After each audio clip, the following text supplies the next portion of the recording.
रानी एक बहुत ही अमीर लड़की थी। वो एक कंपनी में काम करती थी और शहर में अकेले रहती थी क्योंकि उसके परिवार में कोई भी नहीं था। वो दुनिया में एकदम अकेली थी। रानी का जन्मदिन आने वाला था और वो बहुत खुश थी। इस बार तो मैं अपने जन्मदिन पर सारे ऑफिस को पार्टी दूंगी, सबको बुलाऊंगी और खूब पैसे खर्च करूंगी। वैसे भी मरने के बाद इतने पैसे लेकर थोड़ी जा सकती हो। ये सोचकर रानी ऑफिस में सबको बोल देती है, सुनो सुनो सुनो सब लोग, मेरे जन्मदिन में तुम सबको ही आना है। मैं सबको बहुत बड़ी पार्टी दूंगी और खूब खाने पीने का सामान भी रखवाऊंगी। तुम सबको मजा आ जाएगा। लेकिन रानी देखती है कि उसके ऑफिस के दोस्त ये सुनकर कुछ खुश नहीं थे। अरे तुम सबका मुंह इतना लटका क्यों है? तुम सब मेरी पार्टी की बात सुनकर खुश नहीं हुए क्या? एक आदमी जिसका नाम नरेश था रानी से कहता है, नहीं नहीं रानी, ऐसा कुछ नहीं है। वो दरअसल तुम तो जानती ही हो, जिस दिन तुम्हारा जन्मदिन होता है पूजा का जन्मदिन भी उसी दिन होता है और तुमसे पहले वो हमें अपने जन्मदिन पर बुला चुकी है। पूजा का नाम सुनकर रानी आग बबूला हो जाती है। असल में रानी पूजा को बिल्कुल भी पसंद नहीं करती थी और पूजा ने तो अब रानी के जन्मदिन की पार्टी भी खराब कर दी थी। लेकिन रानी ठान लेती है कि वो ऑफिस के लोगों को अपनी ही पार्टी में बुलाएगी। अरे नहीं नहीं, तुम सब मेरे जन्मदिन की पार्टी में आना, मैंने खूब पैसे खर्च किए। ये सुनकर सभी ऑफिस वाले सोच में पड़ जाते हैं। वो रानी से कह तो देते हैं कि वो उसकी पार्टी में आएंगे, लेकिन रानी के जन्मदिन के दिन वो सब पूजा की जन्मदिन की पार्टी में चले जाते हैं। उधर रानी होटल में सबका इंतजार कर रही थी। रानी ने एक बड़ा सा होटल बुक किया था और खूब पैसे खर्च करके वो वहीं पर पार्टी करने वाली थी। ओफो, कितनी देर हो गई, अभी तक कोई आया क्यों नहीं? कितनी तैयारियां करके बैठी हूँ मैं, जल्दी से ये लोग आए तो मैं पार्टी शुरू करूँ। रानी को बहुत गुस्सा आता है और फिर उसे ऑफिस के लोगों की बात याद आती है। अरे हाँ, आज ही तो उस पूजा का भी जन्मदिन है, कहीं ये सारे ऑफिस वाले वहीं तो नहीं नहीं नहीं, ऐसा नहीं हो सकता है। भला सबके सब वहाँ क्यों चले जाएंगे? रानी सोच में पड़ जाती है और फिर वो ठान लेती है कि अब वो उस पूजा के जन्मदिन की पार्टी में ही जाकर देखेगी कि वहाँ हो क्या रहा है।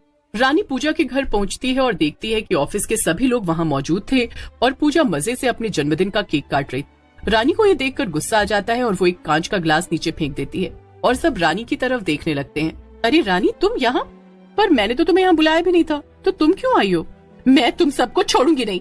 तुम लोग मेरे जन्मदिन की पार्टी छोड़कर इसके जन्मदिन पर आए। रानी, मगर हमें तुम्हारी पार्टी में नहीं आना था। तुम हमेशा हमें अपने पैसों का घमंड दिखाती हो बस, जबकि पूजा हमारी अच्छी दोस्त है। रानी को ये सब सुनकर बहुत गुस्सा आता है।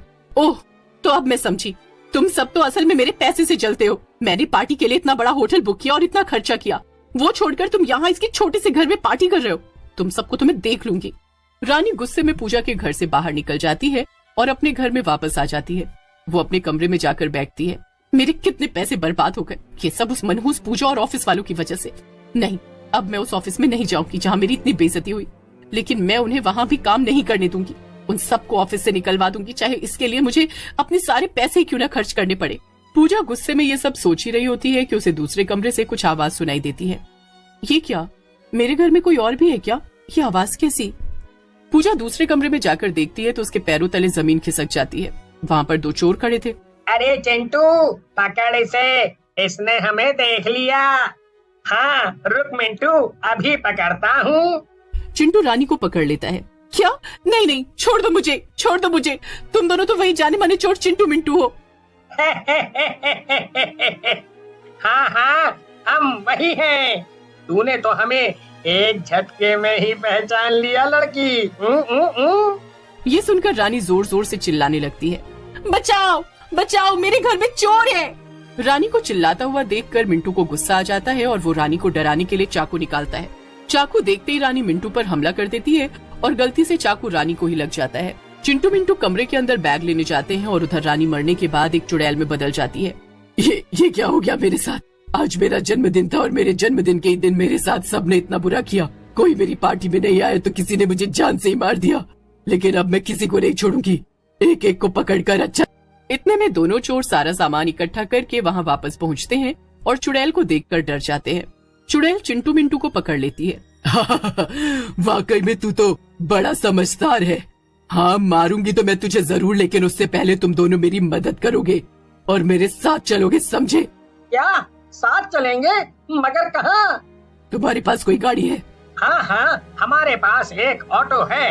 अरे वाह, तो चलो फिर, हमें किसी का जन्मदिन बिगाड़ना है। मिंटू और चिंटू कुछ समझ नहीं पाते, लेकिन उन्हें चुड़ैल को अपने ऑटो में बिठाना पड़ता है क्योंकि उनके पास कोई और रास्ता भी तो नहीं था। देखो, इस पते पर जाना है हमें, जल्दी चलो अब। और जब हम वहाँ पहुँच जाएंगे तो वहाँ जितने भी लोग मौजूद हैं हम उन सबको खूब परेशान करेंगे। तो चलो फिर। थोड़ी ही देर में मिंटू, चिंटू और चुड़ैल पूजा के घर के बाहर पहुंच जाते हैं। वहाँ अभी भी पार्टी चल रही थी और घर के अंदर से जोर जोर से गानों की आवाजें आ रही थी। चुड़ैल चिंटू मिंटू को लेकर अंदर जाती है। अंदर उसके ऑफिस के सभी लोग नाच रहे थे और खा पी रहे थे।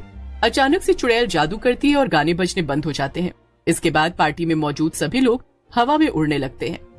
बचाओ बचाओ, ये क्या हो रहा है? ये हम हवा में अपने आप कैसे उड़ रहे हैं? अपने आप नहीं उड़ रहे हो, मैं उड़ा रही हूँ। अचानक से चुड़ैल सबको जमीन पर गिरा देती है। आधे लोग तो चुड़ैल को देखते ही वहाँ से भागने की कोशिश करने लगते हैं, लेकिन चिंटू मिंटू सभी दरवाजे बंद कर देते हैं और किसी को बाहर नहीं जाने देते। अब मेरी इजाजत के बिना यहाँ से कोई बाहर नहीं जाएगा। अब मैं यहाँ मौजूद एक एक की खबर लूंगी। मगर हमने तुम्हारा क्या बिगाड़ा है? बहुत कुछ।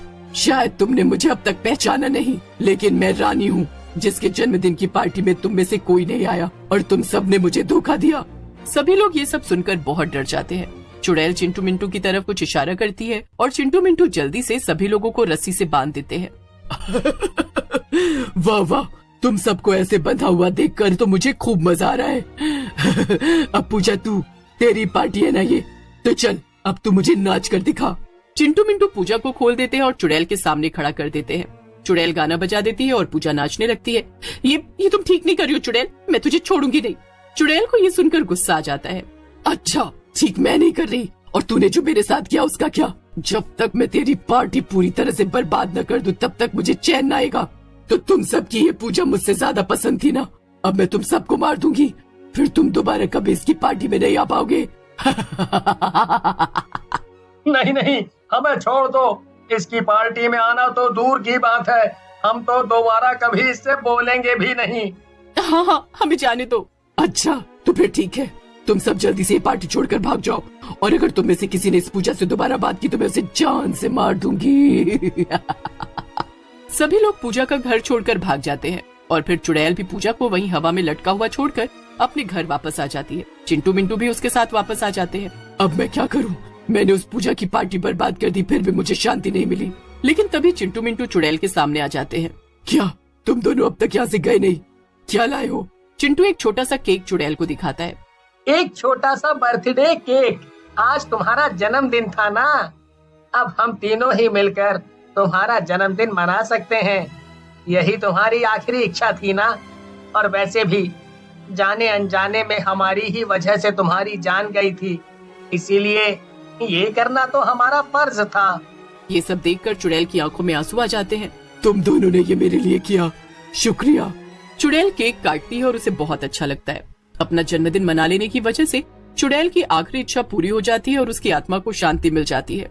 तुम दोनों मेरा सारा पैसा रख सकते हो, तुम्हें दोबारा कभी चोरी करने की जरूरत नहीं पड़ेगी।